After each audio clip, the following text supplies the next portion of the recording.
So, as I said, my name is Margaret Stewart, and I am the director of the Center for Earth Jurisprudence. And with me today is our associate director, Jonathan Keene.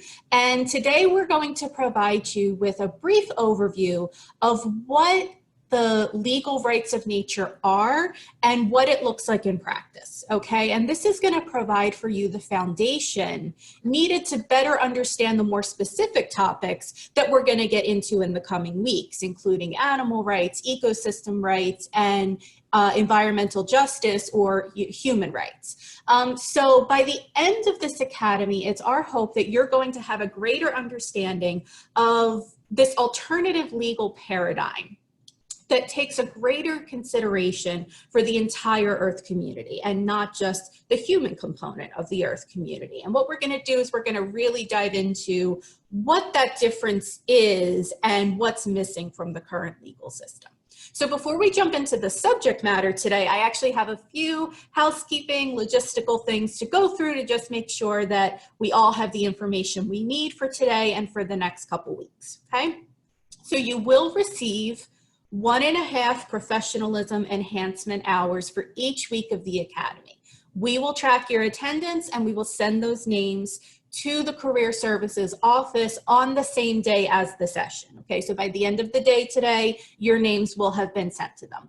If you attend all of the sessions, you're going to receive 6 total professionalism enhancement hours. And I know that there's been a bit of a lag in seeing those hours being posted, but I have checked with Career Services and they have assured me that if you attend these things before that October 5th deadline or 15th deadline, if you're concerned about graduating this year and you have that October 15th deadline to worry about, if you've attended an event and your name has been submitted, you will receive that credit even though you may not see it, right away. So rest assured that if you attended our interfaith panel a few weeks ago, and if you're attending this with us today, you will have those credits before that October 15th deadline.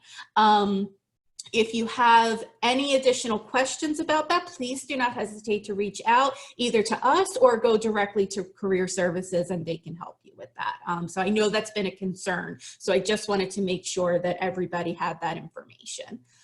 So each week, you are going to receive some recommended reading materials and the link for the session. Now, these materials are optional. You do not have to, read them to get the credits. You just have to attend the session. However, they are definitely recommended that you at least look at them if you have some time, because we know law students have nothing but time, right? So, why not put a few more reading assignments in there? But they will really help, get a deeper understanding of this material.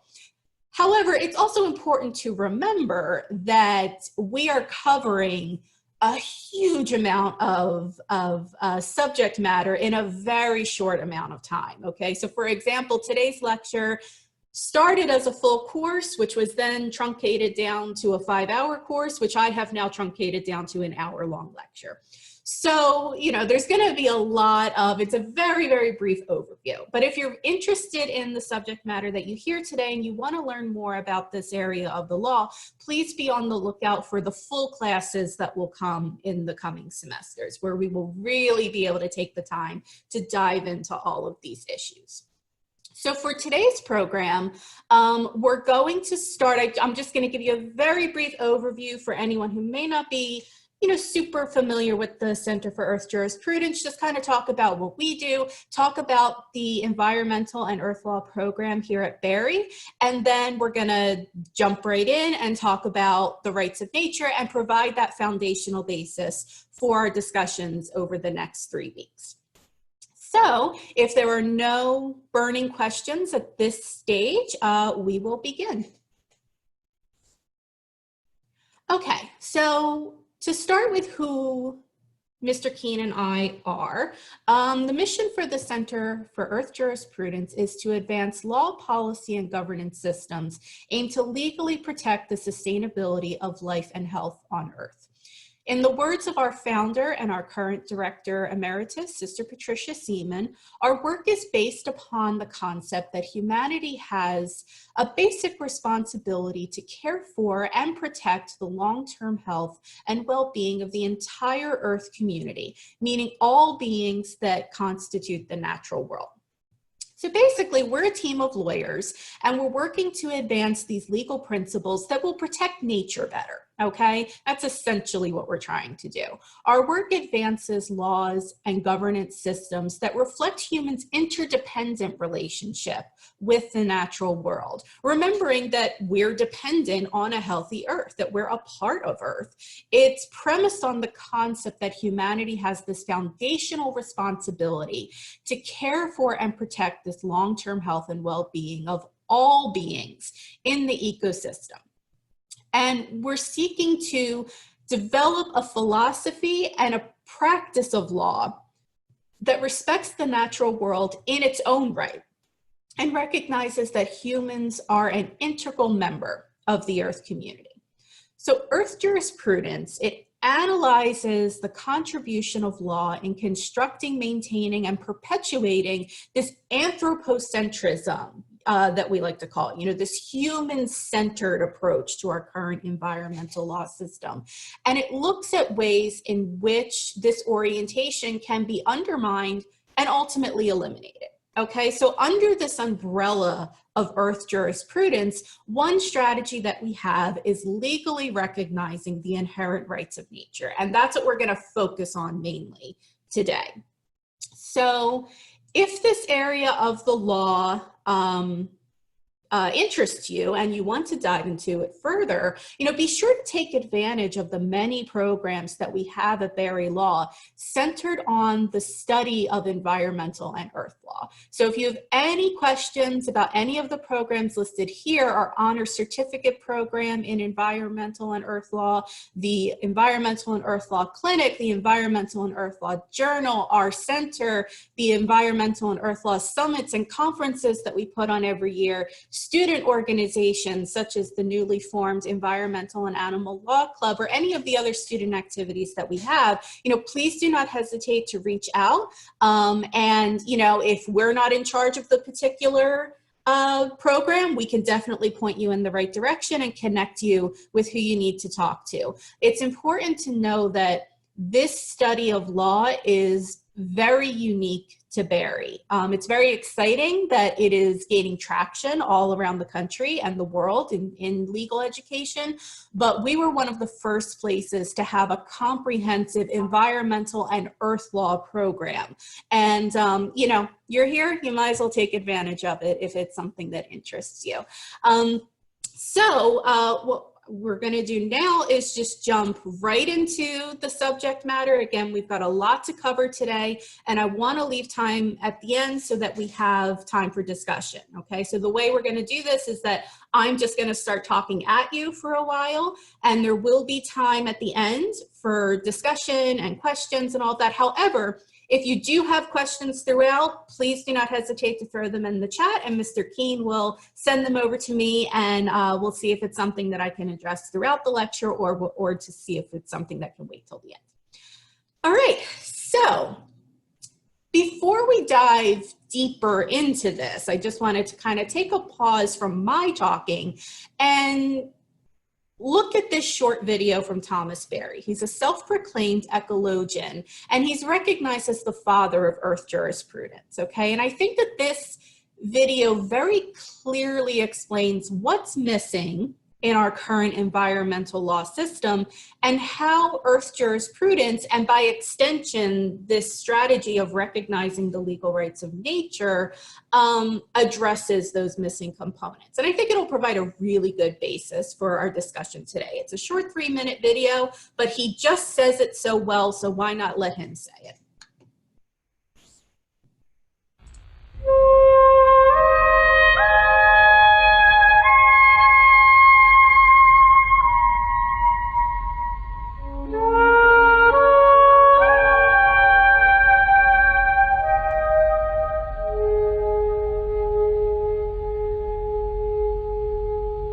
Great work of our times, I would say, is moving the human community from its present situation as a destructive presence on the planet to a benign or mutually enhancing presence.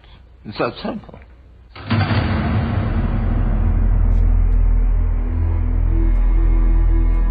Our entire approach to learning and our entire approach to the profession needs to be changed, because we begin with our human need, like our Constitution is we the people. Now, we leave out the rights of everything else on the planet because we're primarily relating to the human. And medicine tends to begin with the human. It can't begin with the human. It has to begin with the idea that the human health is a subsystem of the earth health. You cannot have well humans on a sick planet. You cannot have a viable human economy by destroying the earth economy. In other words, we need to move the basic referent from the human to this larger context of things. Our ideal is to develop a mutually enhancing relationship. And in our technologies, what we should be working for is human technologies that are integral with the technologies of the planet. The planet itself is a wonderful technological accomplishment. The drawing up of the water from the oceans, taking it over the continents, spilling it down to nourish the plants and the forests, and then draining it back to the sea is an amazing engineering accomplishment. But in the process,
mutual enhancement is fundamental to Earth jurisprudence.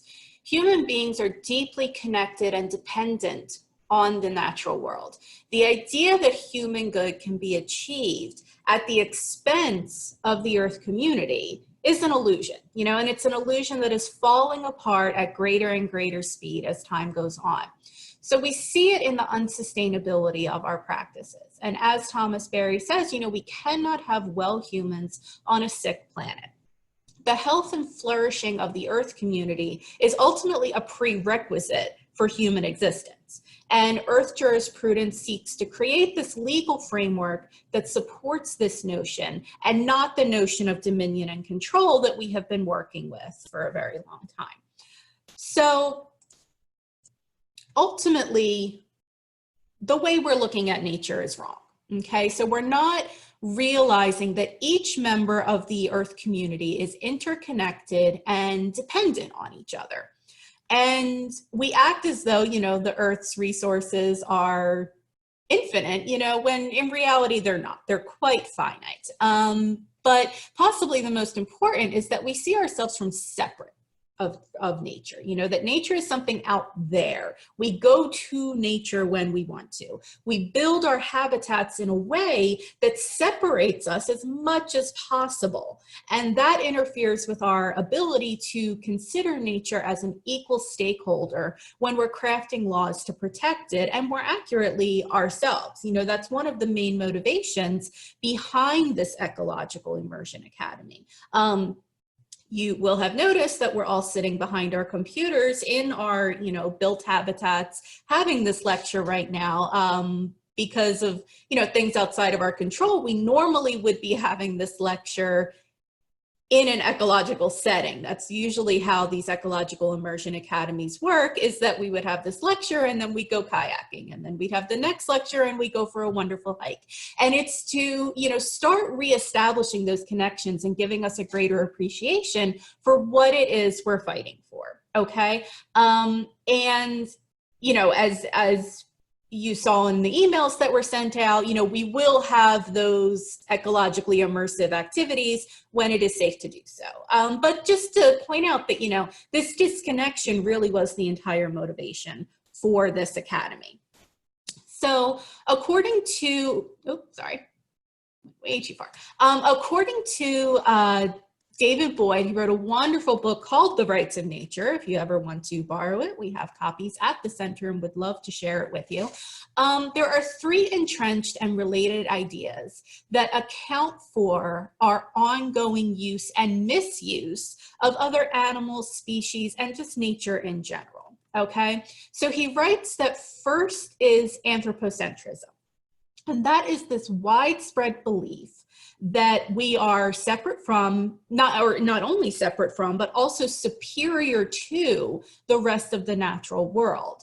And through this, you know, kind of superiority complex, humans see ourselves as the pinnacle of evolution, you know, and that everything else is just here for our use. Second is that everything in nature constitutes our property, which we have the right to use as we see fit. And third is that we can and should pursue limitless economic growth as the paramount objective of modern society. You know, that's really what it's based on. It's not, you know, what should we do? It's how much can we possibly do? And that's really that disconnection between Earth law and our current regulatory environmental law system. The current system asks, how much can we take? How much can we pollute? How much can we extract before human beings start getting sick?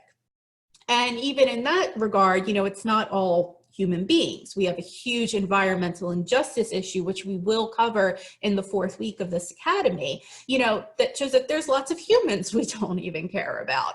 But it shows that disconnect between what our actual place in the natural world is and how we're utilizing it. And I like this little graphic that we have here on this slide because I think it's a really simple but effective representation of the difference of where we are now and where we want to be. We want to go from the ego to the echo. We want to go from this place where we are at the top and everything falls below us for our use and enjoyment, and realize that we are actually a part of this very interconnected, interdependent ecological system, and that we need to start crafting our societies and our laws and we need to start regulating our behavior in a way that appreciates the reality and not what we've been trying to pretend it is for a very long time. So basically what we have are two different ways of approaching sustainability, okay? So we have, you know, here we only have the new model, but I'm sure you're familiar with the general sustainability model where you have those three circles that intersect in the middle. And it's basically, you know, people, profit, and planet, you know, is ultimately what it comes down to. And the idea is that when they all work together, we've got this wonderful harmonious center where everything's working. The reality of it is that with the way that model looks at it, it's that everything is sort of separate and that we can address each of those issues separately. When in reality, what we have is the graphic that you see here on this slide. This is a more accurate representation of what a sustainable functioning system looks like, you know? And it's not to say, this should not be read in a way that says that, you know, the environment is more important than society and people, and that people are more important than having, you know, a flourishing economy. You know, we are dependent on these systems that we build. We are dependent on any of you know, a functioning economy.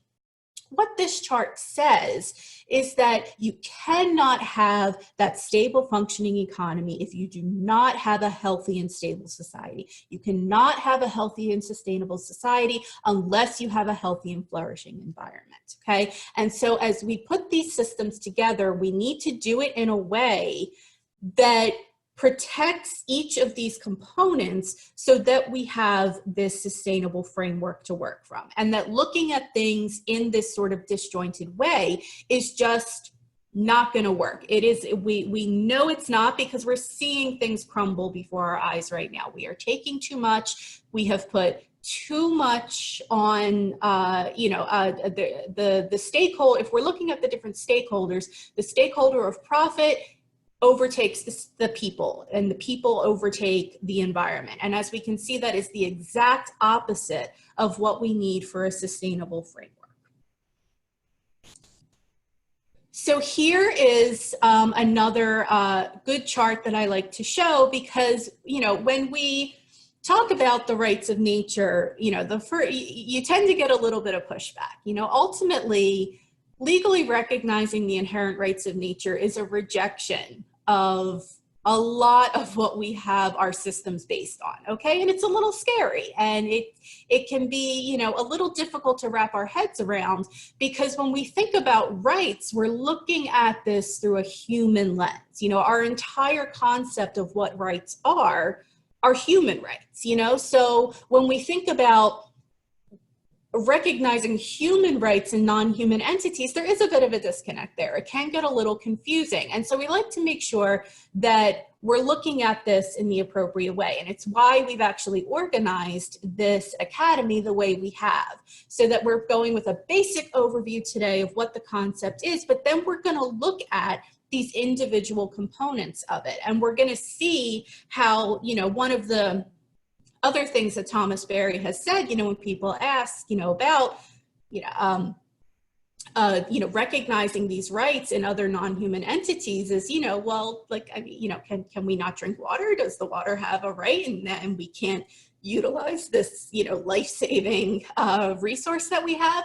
And, you know, he says, no, of course not. That's ridiculous. You know, water has no need for human rights. A tree has no need for human rights. You know, a tree has tree rights. A river has river rights. And so what we need to do as we're implementing these systems is to understand what those rights are. You know, we know what human rights look like, but what are the rights of rivers? You know, what does a river have the right to do? What is its essential function within the ecosystem? And when we look at it that way, we can see, you know, it's not saying that you can never kick a pebble. You know, a pebble has its own specific set of rights. You know, some things are in the ecosystem to be utilized, to be consumed, to be, you know, made into other things. That is their purpose. But what we need to do is make sure that we are not living out of harmony with how the Earth's natural systems work, okay? And so that's why we have this sort of separated here, to show that it is all under the same umbrella, but that they are, everything has its own separate understanding. And so, you know, that's what hopefully at the end of these 4 weeks, we're going to have a better appreciation of, is what does this actually look like in practice? So we talk about, you know, this emerging field of law that we have, okay? And we look at, you know, what does this disconnect ultimately mean, you know? So when we say emerging because the movement that we're currently in right now is new, but the philosophy behind it is not, you know, and we're going to talk, you know, more about that through not only today, but over the next few weeks. And its origin can be explained, in a number of ways. One of them is that basically what this is a response to the current environmental crisis that we're facing and that we've been facing for some time. So it's a reaction, it's that things have gotten bad and we've realized it's not working. And so now we're looking for something else.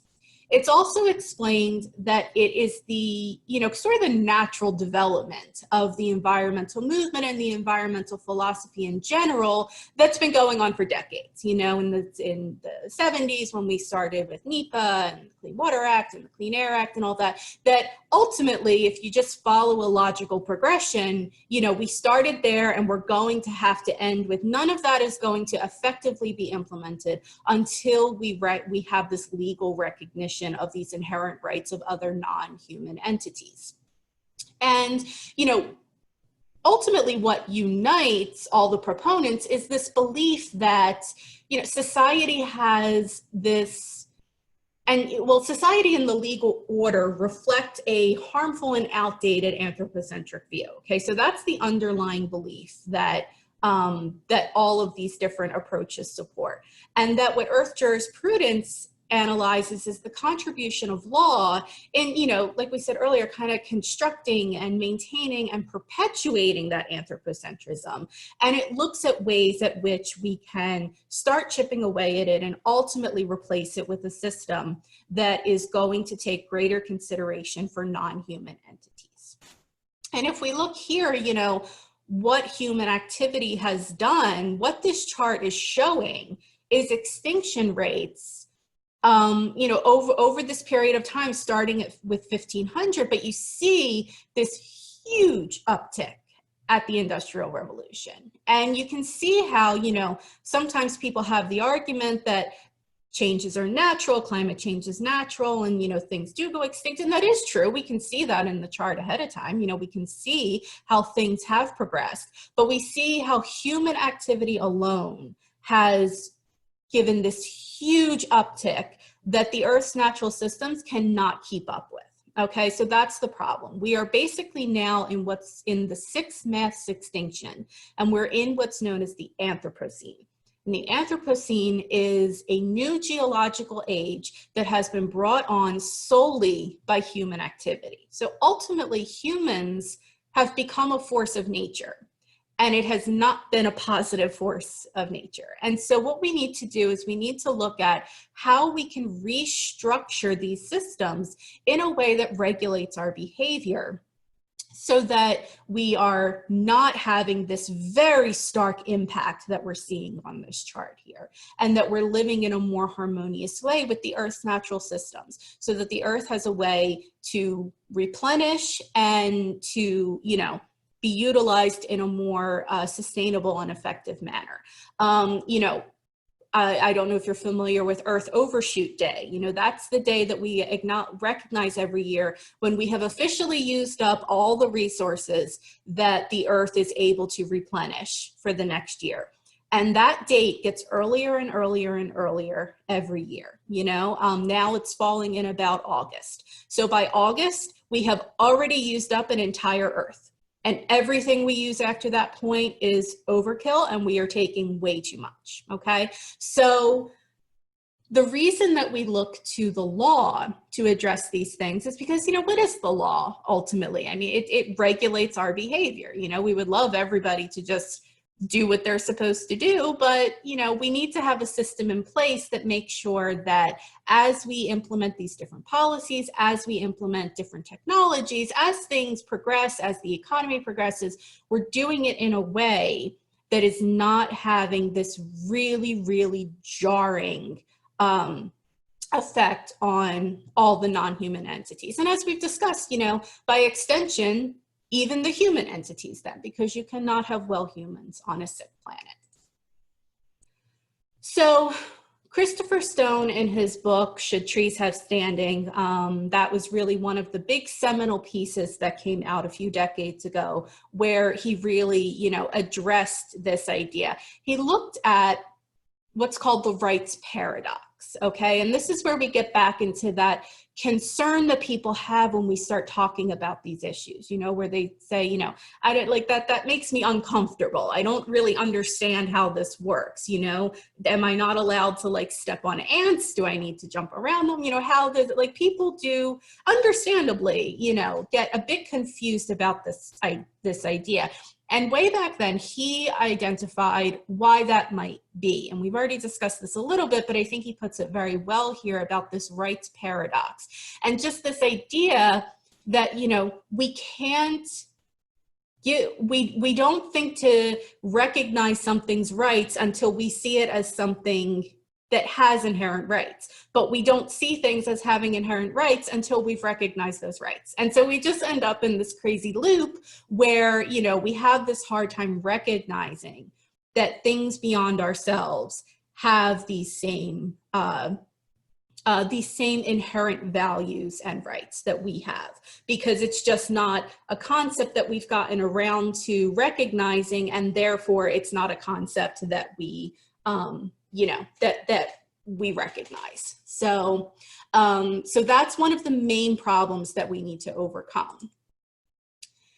So I want to take the remaining time that we have to sort of look at how these concepts have been implemented, okay? And again, I understand that we have just covered so much stuff in like 20 minutes. And these are really, you know, complex legal philosophies. And if we were in a normal class, this would take more than half the semester to talk about, but we just don't have that today. So we're just kind of going through what the basic underlying philosophies are. And, you know, like I said earlier, if you ever want to dive deeper into any of this stuff, please be on the lookout for our courses. Every semester we have the ELJJ course, where it's a 6-week course. It's 1 credit, and you have 2 weeks of each of the topics that we cover at Berry Law. So you'll have 2 weeks of environmental law, 2 weeks of environmental justice, and 2 weeks of Earth Jurisprudence or Earth Law. So that's a good place to start. We've just published, well, we've contributed to a textbook that has just been published on Earth Law. It's the very first one. It really covers all of these issues in a very in-depth way. And we are going to be crafting a course around that hopefully will be available either in the spring or the fall. So definitely, you know, make sure that you're following us, make sure you're keeping up with this stuff so that we can really dive into some of these things. But in the time that we have remaining, I do want to stop talking at you about 12 o'clock if I can, so we can leave that time for discussion. I really want to hear from you today as well. But in the time that we have left, I want to just give you some examples of how this recognition of the rights of nature has been implemented, both you know, locally, nationally, and internationally at the cultural, legislative, judicial, and constitutional levels. So when we talk, just before I get into the legislative update developments, excuse me, I want to just talk about why we have cultural on there. You know, that refers to the paradigm shift that is needed. That takes us back to that rights paradox. It takes us back to that, you know, discomfort that some people have with things. Before we can start seeing meaningful change at a policy, you know, in our policies and at a higher level, we need to have a cultural paradigm shift. You know, we need to have enough of our societies that understand the need for this and support of it, okay? And the reason for that, you know, is it is a huge rejection of sort of the way we have organized ourselves for a very long time.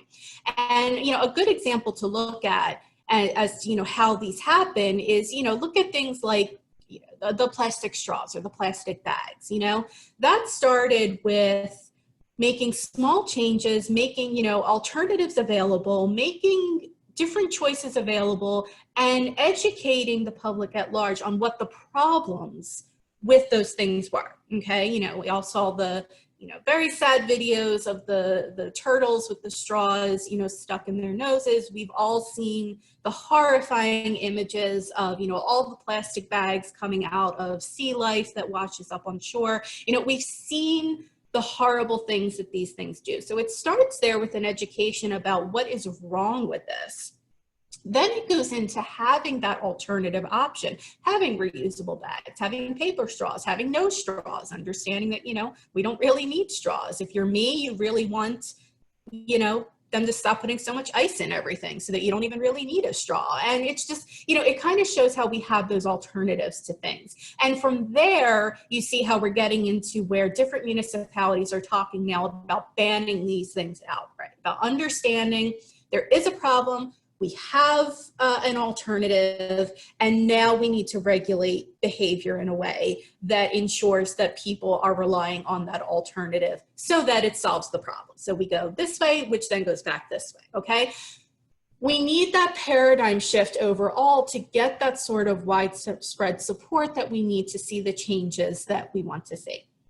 What we're gonna look at right now is ways in which, you know, these different things have been addressed at, you know, mostly the local level. That's where we're seeing a lot of the changes being implemented. And I think that that follows our model that we've just talked about really well, you know, that you have these smaller groups that sort of recognize these problems, offering alternatives, and it sort of expands out from there. But legislatively, one of the first things that was passed in the United States, at least, was in Lincoln, Oregon, and they had adopted the first in the nation, countrywide. It was a freedom from aerial sprayed pesticides ordinance, okay? And that just sounds very run-of-the-mill. It sounds very, you know, environmental law-ish. We've seen things like that.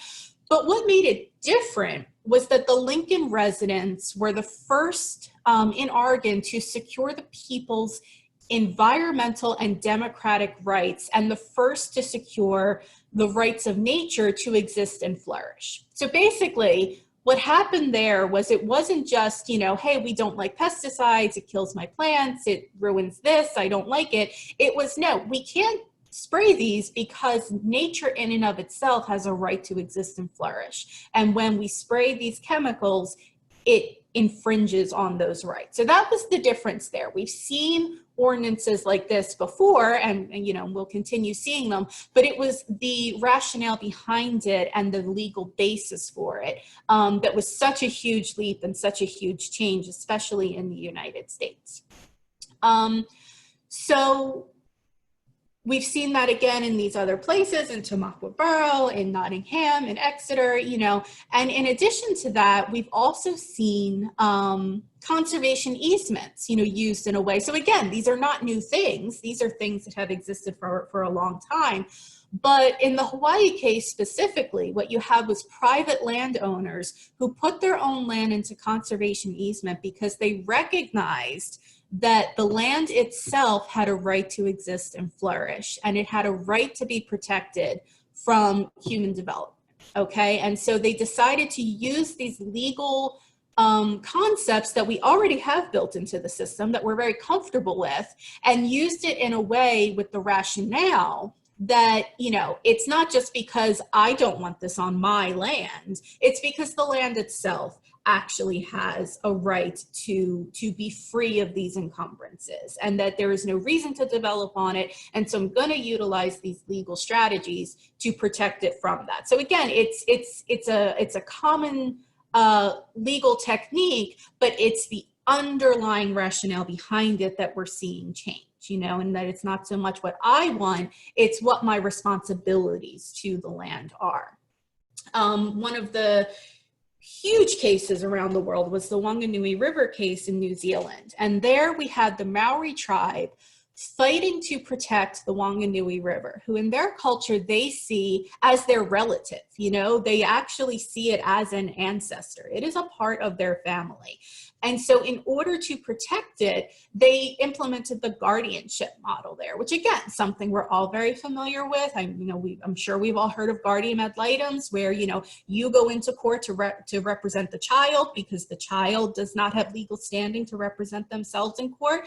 It's the same concept, except it is with non-human entities. It is putting humans in charge of the well-being and responsible for defending the rights of the non-human entities, okay? So in the Wanganui River case, We have, you know, representatives from the Maori tribes, and we have representatives from the government who have to work together to ensure that the inherent intrinsic rights of this river are respected and defended if they're ever violated.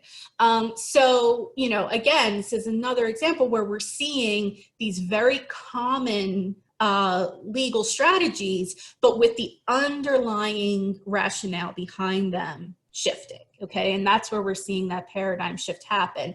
We're seeing, you know, decades and decades and centuries of, you know, places like New Zealand or the United States, or, you know, where we've had this complete rejection of the indigenous people's culture, of these cultures that do recognize non-human entities in a more considerate way, that do acknowledge that, you know, humans are an interconnected part of the ecosystem.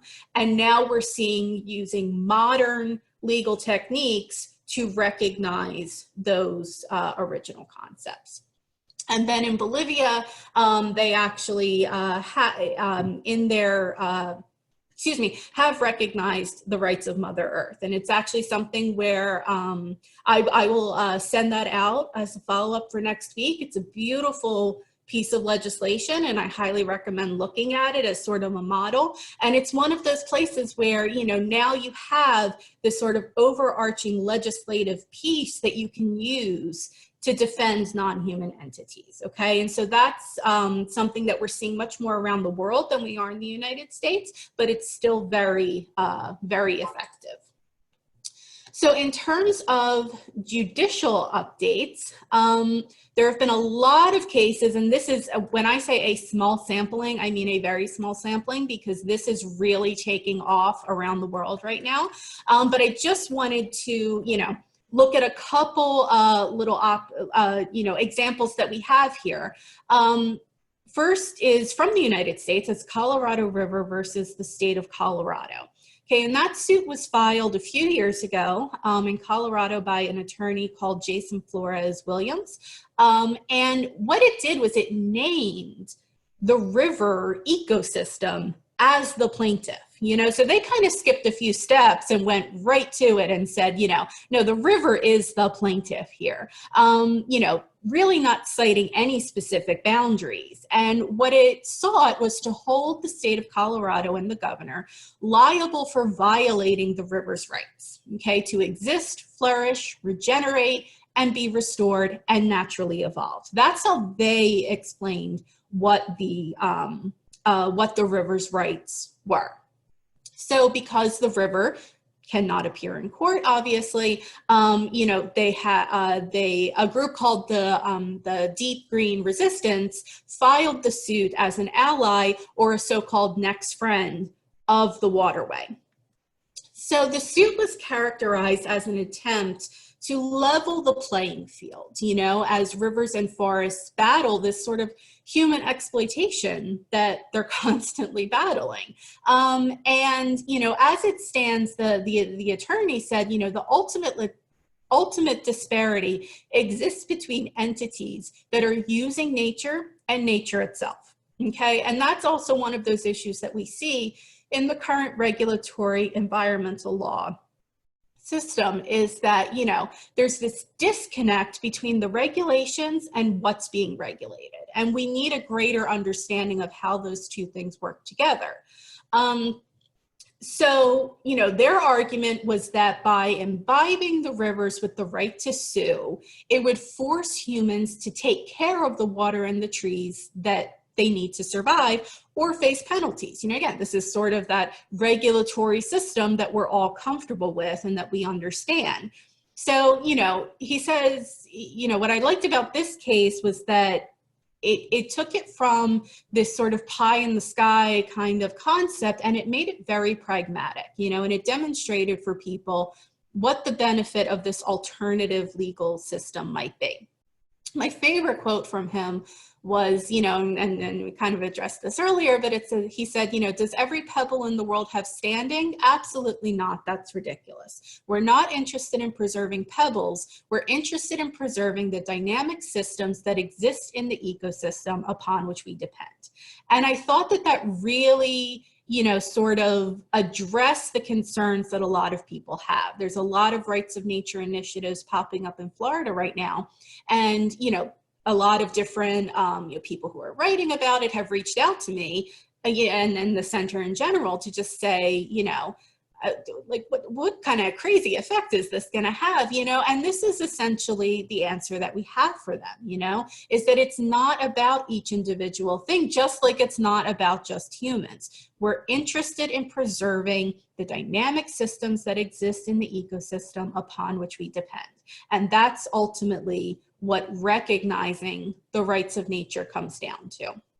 So we also have some other very important cases here. I'm going to start just start glossing over some of this now, just because we're for time constraints. But we've also had some very important cases in India that have recognized rivers, lakes, and forests as legal persons. This is, again, using that personhood strategy to, sort of bridge that gap that we have between understanding, we have this idea of human rights and we're still not super comfortable with, what non-human rights are. So we're utilizing these strategies in our legal systems, like, extending personhood rights, extending guardianships over these non-human entities. And it just kind of helps us understand it better. So in India, they have gone, mostly with the personhood approach. And, ultimately, what the court there said was, the rights of these entities shall be equivalent with the rights of human beings, and any injury or harm caused to these bodies shall be treated as an injury or harm caused to human beings. So again, this is sort of that, it's a bridge that we're creating here that is going to ultimately have really, far-reaching implications. So these cases have gone back and forth a lot. First the legal rights were recognized, and then it was retracted, and then they were again. And so, we're still fighting this. Right now, we have a very positive outcome. We've had, the latest court decisions have been in the advocates' favors, and they've set up sort of a similar situation to the New Zealand case where, there are advocates for the rivers and representatives from the government, and their job is to work together. However, it's not clear that it's over quite yet. So we'll see how this goes. But just the idea that these things are being, recognized in these very high courts is an indication of this paradigm shift that is happening. In terms of constitutional developments, this is, everyone's favorite. It's my favorite. You usually have the best language. And the reason that we like to go with constitutional protections is that, generally speaking, the Constitution in any country is the highest form of law. And so everything that then falls under it is supposed to, conform to the parameters of the Constitution. So starting at that level is, kind of the dream, because then everything that's made underneath of that has to conform with that. So we've seen a lot of different examples of this around the world. In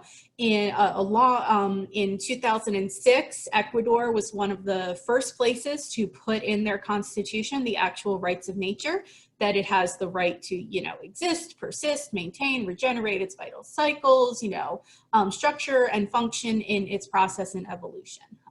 So that's another way you're going to see these things written, is that things have a right to live out their evolutionary purpose. And that kind of takes us back to addressing those concerns about, well, I have to exist as a human being too. And to do that, I do have to use some of the components of the Earth community. I have to consume water. I have to consume, food. I have to make medicine. I need a shelter. I need things like that. And to do that, I have to affect the world around me.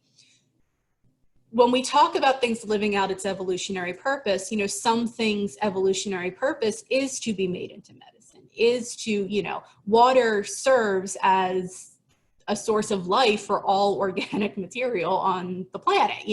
Its purpose is to be consumed, is to be drawn up, is to, you know, come back down. I mean, it has this cycle to it. So that's what was really great about the constitutional amendment, the article in Ecuador, is that, you know, it really gave a nice broad understanding of that.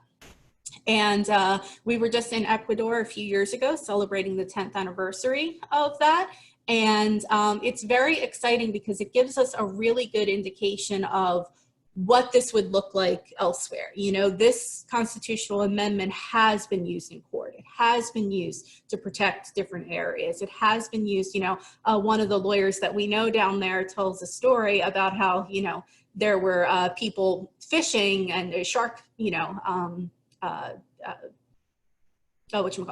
fishing for sharks in a marine protected area, and he literally went out in a boat to serve them notice that they were being sued for doing that. You know, so it's a great way to, you know, to sort of implement those protections. But at the same time, you know, even just this week, we filed a brief down there, you know, because there is yet another violation of these rights, you know. So the first step is recognizing that these rights exist. The lifelong work after that is, you know, is defending those rights and constantly asserting and defending them, much like we have to do with our own human rights, you know. We understand what human rights are. We can recognize when there's a violation to those rights. It doesn't mean that there aren't constant, even legal violations to those. What this initial recognition does is it allows us to recognize that those rights are being violated and being able to fight for them. But it really is a first step, and Ecuador is a great example of that because we are, you know, 12, 13 years into it at this point, and we're seeing how those legal systems play out. So in the United States, we also have some examples. The General Council of the Ho-Chunk Nation in Wisconsin approved an amendment for their tribal constitution to recognize the rights of nature. The Ponca Nation has also done the same thing, and their goal is to be able to use these protections to stop, you know, the energy extraction, the fracking, all the things that are happening on their land, to be able to go into their own courts and defend the rights of the land that they have this familial relationship with, that they recognize the inherent rights of. The Constitution of Mexico City has also recognized the rights of natures. We have in the Colombian Constitutional Court that they ruled that the Atrato River is a subject of rights. And then we have some local constitutions in the United States as well. You know, we have Montgomery County, Virginia, we have Columbus, Ohio, and they all recognize that, you know, these natural ecosystems possess these inalienable and fundamental rights. And you see here, again, there's different ways of putting this. To exist and flourish, to, you know, flourish is a big one, especially when we're talking about water. And, you know, because you'll see regenerate is another big word used with that. And it's basically, again, we're looking at sort of what would those rights be? It's not necessarily, you know, the same as human rights, okay? And then, you know, again, we see differences from all the way up at a country's constitutional level, like Ecuador, that recognizes the entire ecosystem. And then we have examples like, you know, the Yurok tribe in the US, which recognizes the rights of a specific river, you know, a specific entity in the ecosystem. So we see this huge, you know, spectrum of ways that these things can be implemented. And ultimately, much like the cases in India, much like the cases in New Zealand, much like, you know, these smaller things here in the US, we're building this bridge, we're making that cultural paradigm shift that we need to have that widespread approach. Because at the end of the day, you know, the ecosystem doesn't care where Georgia starts and, you know, and Florida stops. I mean, the river flows, the air blows, you know, we need to start working at a higher level in terms of, you know, making sure that we are regulating our behavior in a way that is more harmonious and more considerate of the entire ecosystem, and not just, as we call it, this anthropocentric, extractive point of view. So this is where I wanted to stop and open things up. Before I do that, I just wanted to remind everybody, you know, that the center is in the ALC building. Much like everyone else, we are mostly remote now, but please do not hesitate to reach out. We have my email here. We have our website. We are on Instagram, Facebook, and Twitter at Earth Jurist. And, you know, that's kind of the best way to keep up with what we're doing and our different opportunities that we have coming up. So, but I'm going to take this down now and, you know, kind of bring up all of the, let's see. Okay, here we go. So now what I wanted to do is sort of open it up, see if anybody has any questions. If not, I can talk about this stuff forever. So I will just continue talking at you if nobody has anything. You know, since we do have a bit of time now, please feel free, you know, to raise your hand and we can just unmute you and you can ask your question. Or if you're more comfortable putting it in the chat, please do so.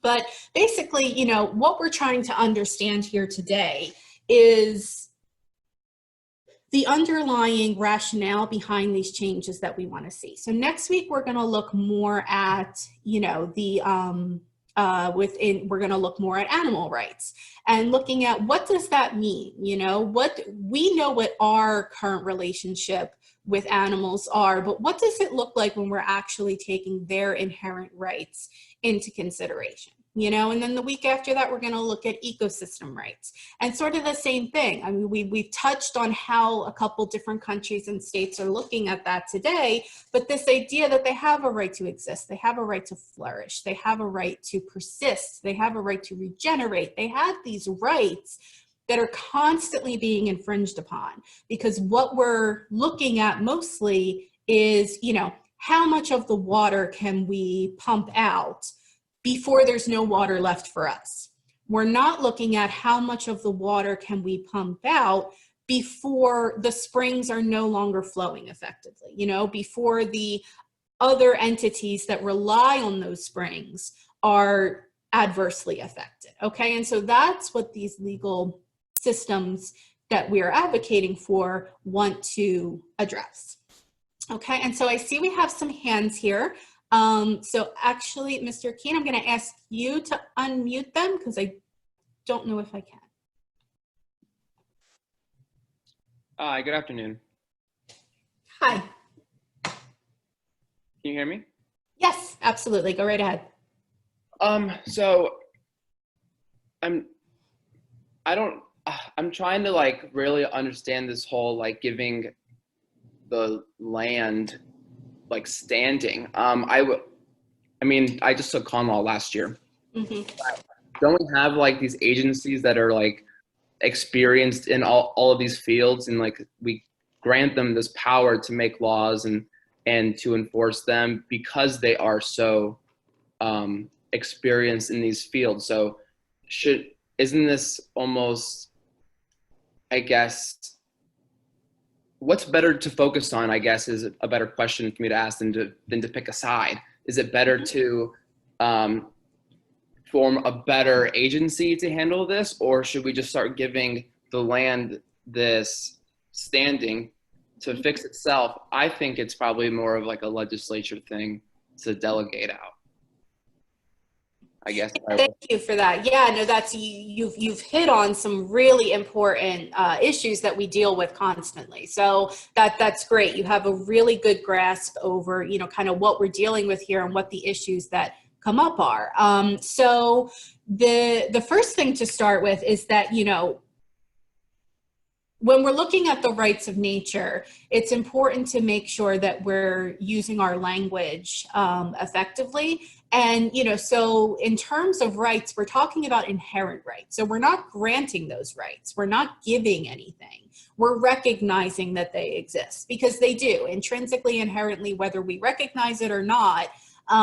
You know, humans have inherent fundamental intrinsic rights, and so do non-human entities. So in terms of how do we craft a legal system that appreciates that, Your point is very well taken, and is one of the, you know, the debates that is had is, you know, should we, how much can we work within the legal system that we have, which is the, you know, the first option that you're talking about, where, you know, we're, you know, creating another department or passing a new law or something where we're working within the system.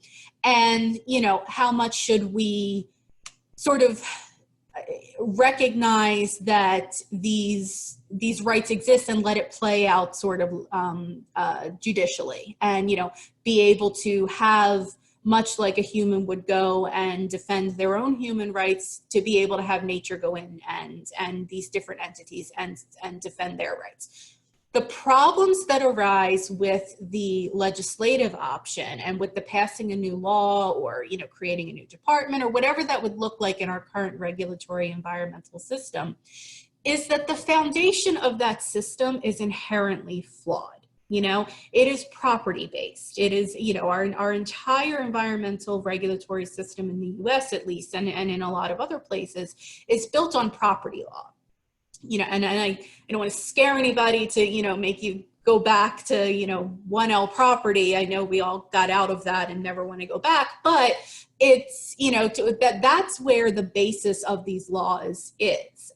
So when you have that as a basis, these concepts don't fit in to that, you know? So simply passing another law or creating a new department, you know, a lot of advocates would say that that's not going to be effective, because the foundation that that law is built on, the system with which that department functions, is inherently flawed, okay? And so what we need is this greater idea of understanding that these rights exist and that we're currently violating them, you know, and how do we go about creating a system where either, you know, where the non-human entities have a function in the system, they are equal stakeholders, they have a position, they have that standing to be able to go and, you know, fight for these rights, obviously through, you know, human representatives, because that's how that would work. So no, your point is very well taken. That is something that is constantly debated. You know, the thing about Earth jurisprudence advocacy and rights of nature advocacy, I always say it's a spectrum. You know, you have everything from all the way down the one end of people who want to just burn it all to the ground and start over. And you have on the other spectrum, you know, people who, you know, think that we really can accomplish this through a few more well-placed laws, and that we can function within our current system, but we just need to do it a little differently. You know, so if that's the spectrum, I say CEJ is like right here, you know? So we need to address the foundational flaws in the system, but there, as we've seen with our very brief discussion today, is that there are different strategies that we can use. There are guardianships, there are, you know, personhood laws. There are different things that we already have built into the system that we can use. But at the end of the day, that system is flawed in and of itself. So I hope that addresses your question. Okay, do we have anybody? I think I saw another hand. Yeah, hey, my question is more around getting some of this you know, these changes pushed through court and everything like that, because to me, at the end of the day, the law has to kind of reflect the will of the people. And it's funny because, you know, I've tried to follow some of this stuff before, like the rights of nature work, and one of the candidates in my local election, she actually won, which is fantastic. You know, was a supporter. She's actually very grad. But I remember distinctly getting a mailer basically from